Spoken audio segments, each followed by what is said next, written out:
Hello, on this, I'm going to call it Reflective Sunday. Following on from what I said in the last video about the Golden Phoenix angle, you could say Friday was Good Friday, Friday the 16th. Yesterday, the 17th, had that magical feeling. Today has it as well.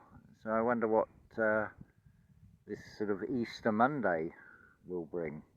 Certainly there's been some stone rolling for myself today, bit of landscaping, putting in 4 rows of potatoes.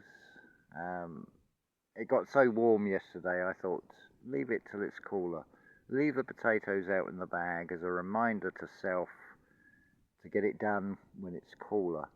But we've got a little bit more cloud cover today, so it is actually cooler, so it's still pleasant. Let me just pan round.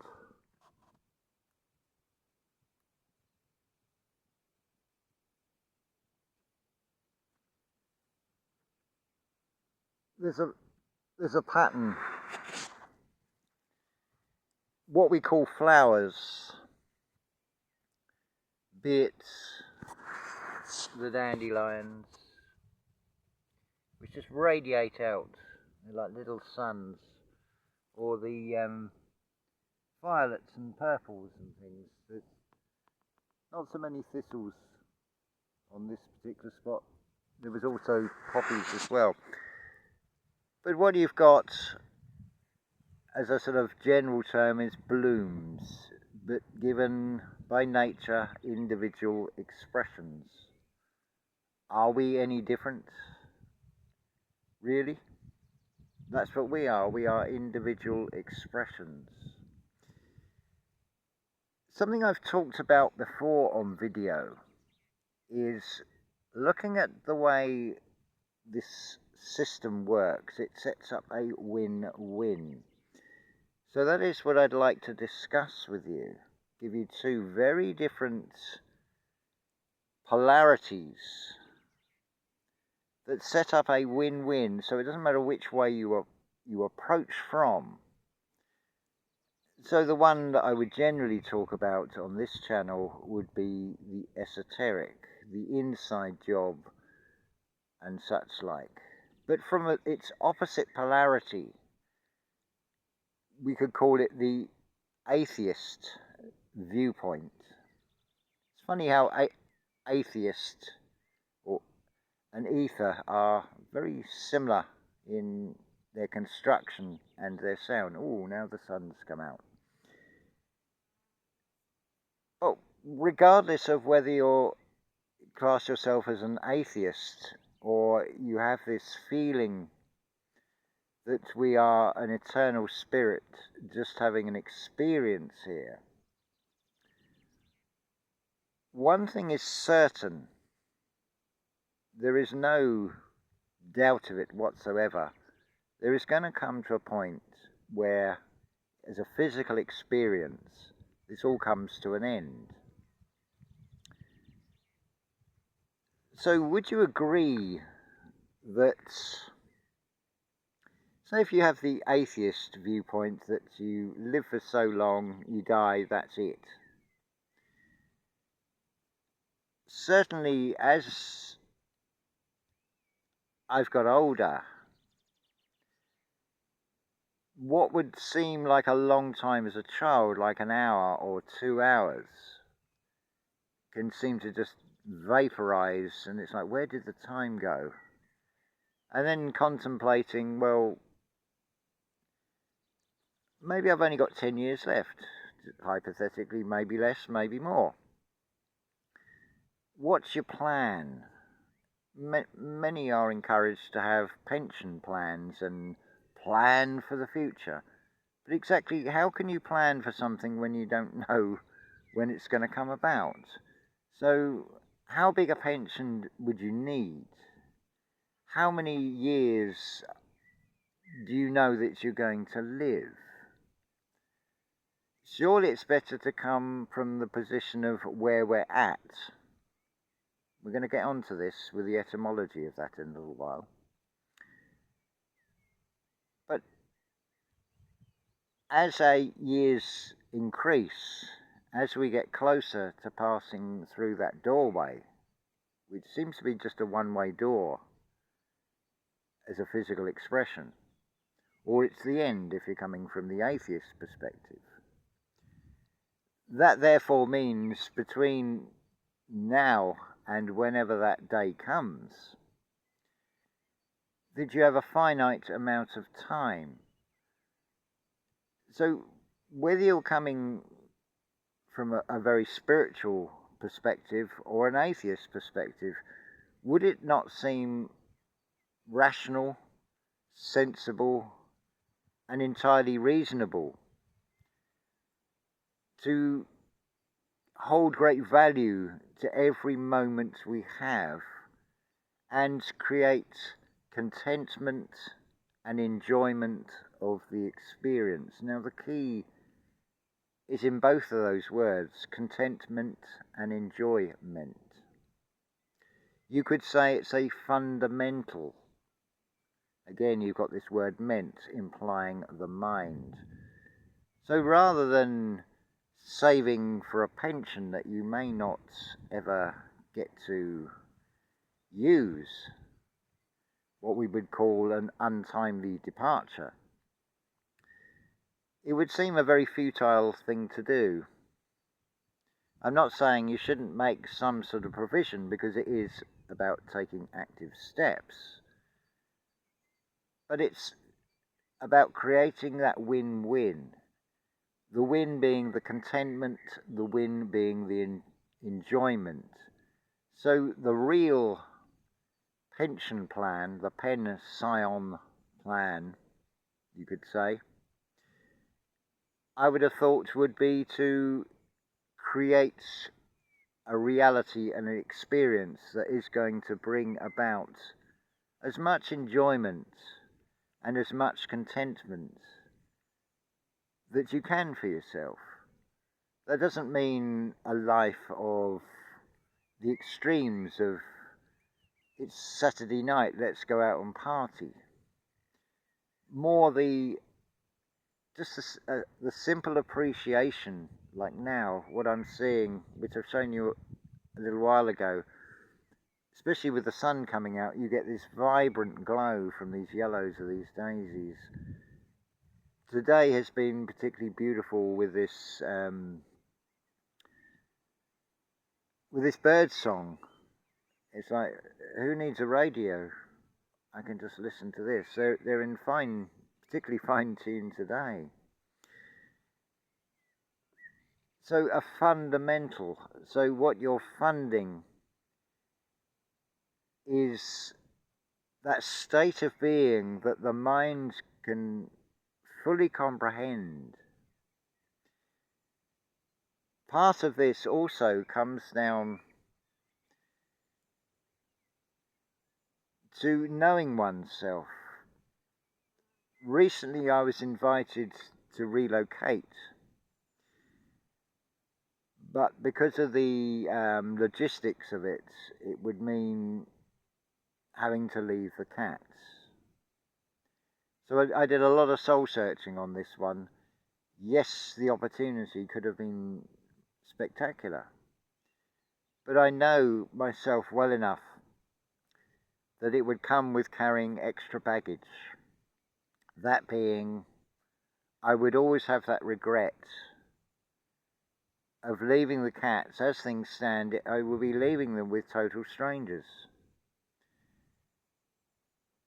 It would disrupt their lives to some degree. I know cats can adapt, but part of me inside has made a sort of covenant that I'm their parent, I'm their protector.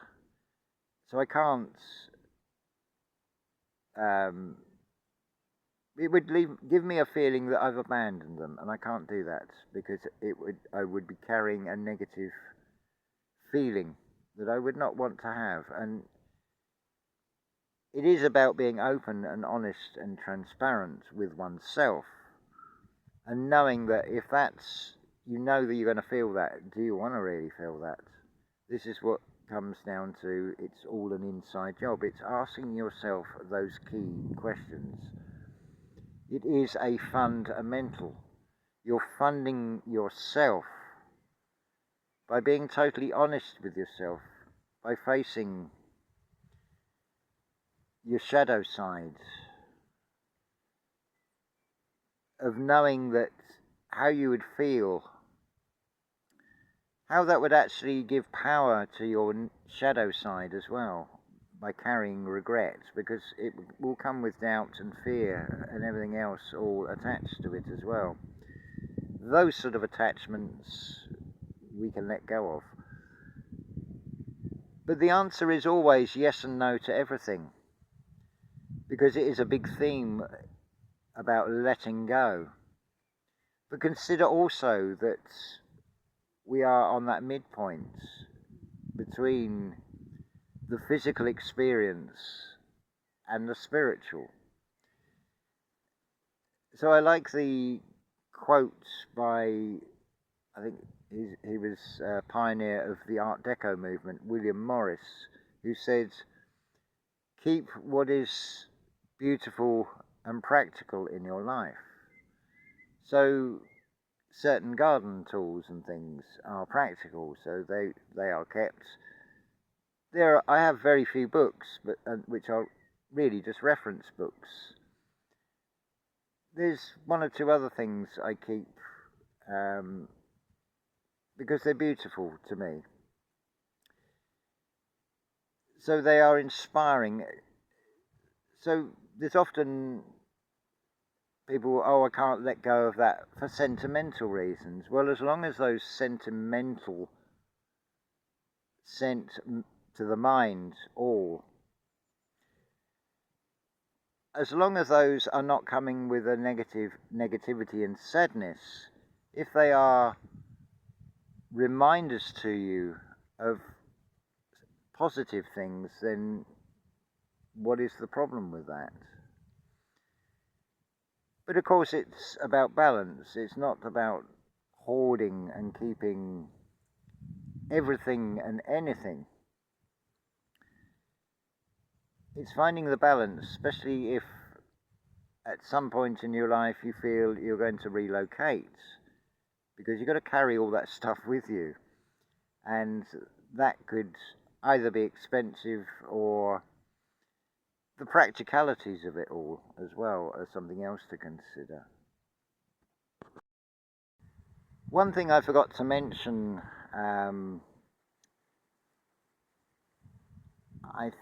seem to recall it was either Thursday or, yeah, it must have been Thursday night. I'd watched a few things on YouTube,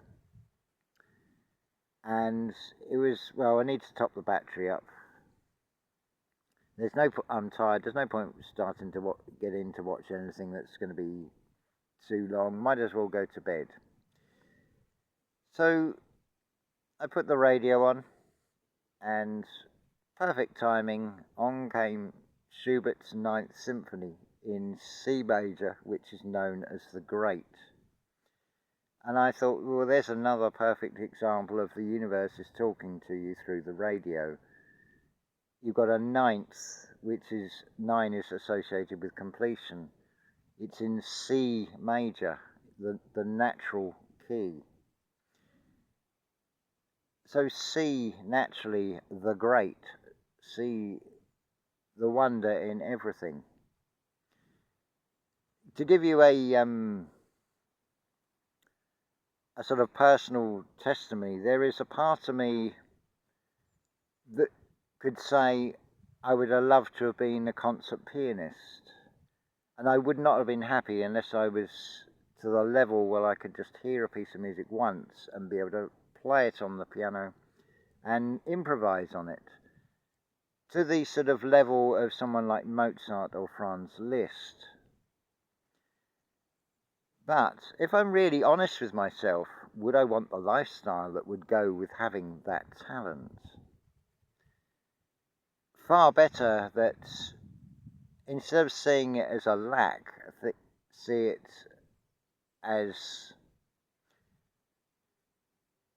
it probably isn't possible, especially by this stage of life, to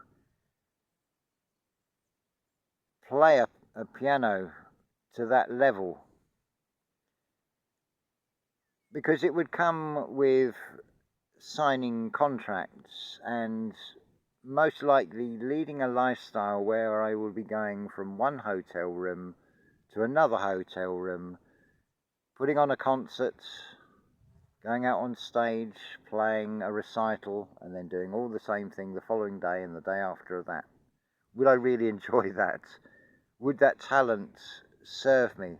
Would I be happy with that life experience? And the answer is no. So I'm quite content with just appreciating what comes through the music rather than being able to play a musical instrument. It's that contentedness that we're looking for.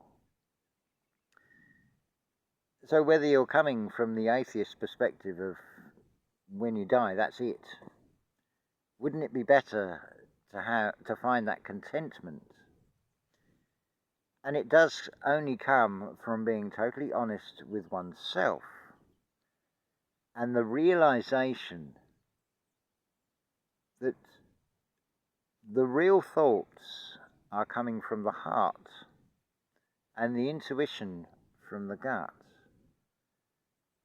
It's the same with learning languages. It would be lovely to be fluent in all different languages. I'm sure there's a lot to be gained from it.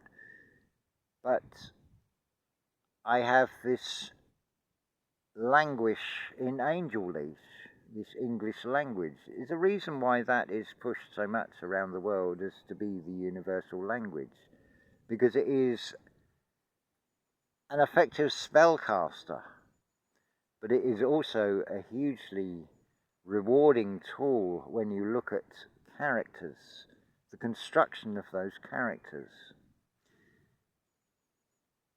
A truth is to always check sources of everything. So the first in the alphabet is the A. In the lowercase, it does appear again. The source is where it's at, it's in the moment. And there is a little symbol, like a letter A, that's surrounded by an almost complete circle. Would you agree that that looks slightly reminiscent of the golden spiral? Because finding out where you're at is a huge key. Where you are in the present moment. I'm not talking about geographical location here, of course. I'm talking about where you are at inside yourself. How do you feel? What are you seeing and not happy with? What are you seeing and are happy with? And from that, what can you do to change the balance? How can you create the contentedness and the enjoyment for yourself? That is something I would love to talk to you all about on an individual level. So of course, any interaction will start with me asking you and finding out where you're at. There's no coincidence to anything, and yet everything is coincidence. We're in a realm of duality. So on the one hand, you could say, oh, it's just coincidence, in that sort of dismissive, negative way. But it's actually true at the same time. Because by definition, when a series of things happen with no apparent connection, this is the key word, apparent, because it is coming from the unseen realm. So the strands of videos, it was put to me today in an email, whereas from my perspective it's like, how am I going to remember to say all this on video? How am I going to remember everything? But it's lovely to get the feedback, to be told that it reads like a detective story, and it's like, I hadn't thought of it in that way. But it is a detective story because you're getting all these little strands. In my case, it was the Dr. Danny video on this golden phoenix angle. It was a tarot card reading by Scottish Gypsy channel that mentioned about the 55. It was the Tree of Knowledge channel where Sonia and Wendy have explained about this chair. That's where to be at, and make these edicts of things like the deceptions will now stop, the corruption will now stop, all the other things, all the other stories, I don't know whether they're true or not, but things would suggest that such as child trafficking, human trafficking, is a real thing. There's another edict.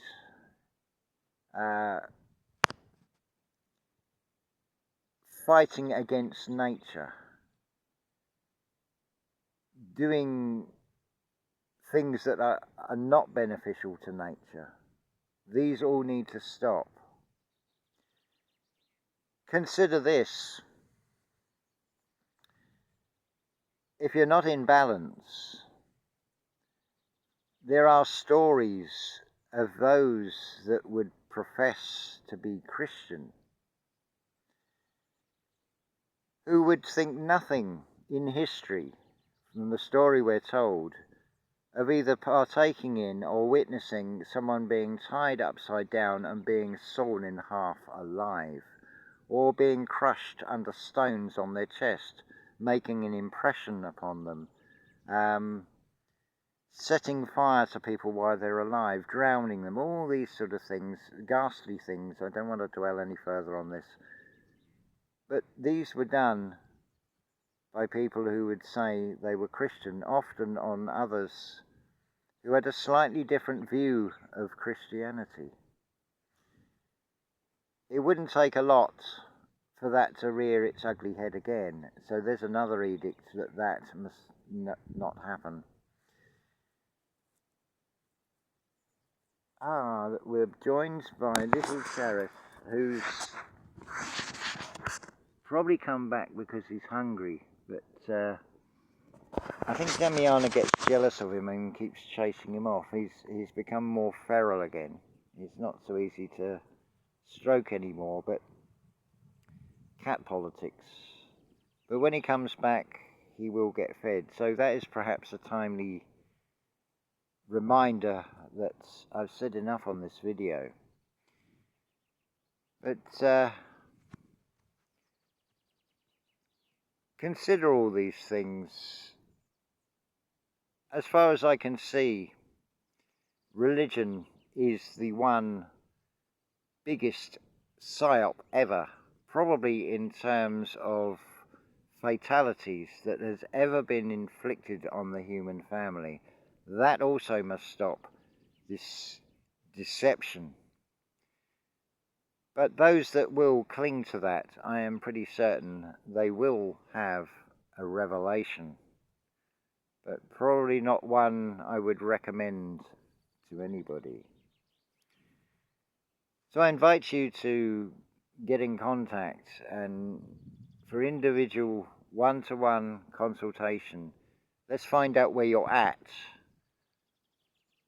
where you would like to see yourself, what you would like to achieve, and let's give you a new perspective that sets up a win-win for you.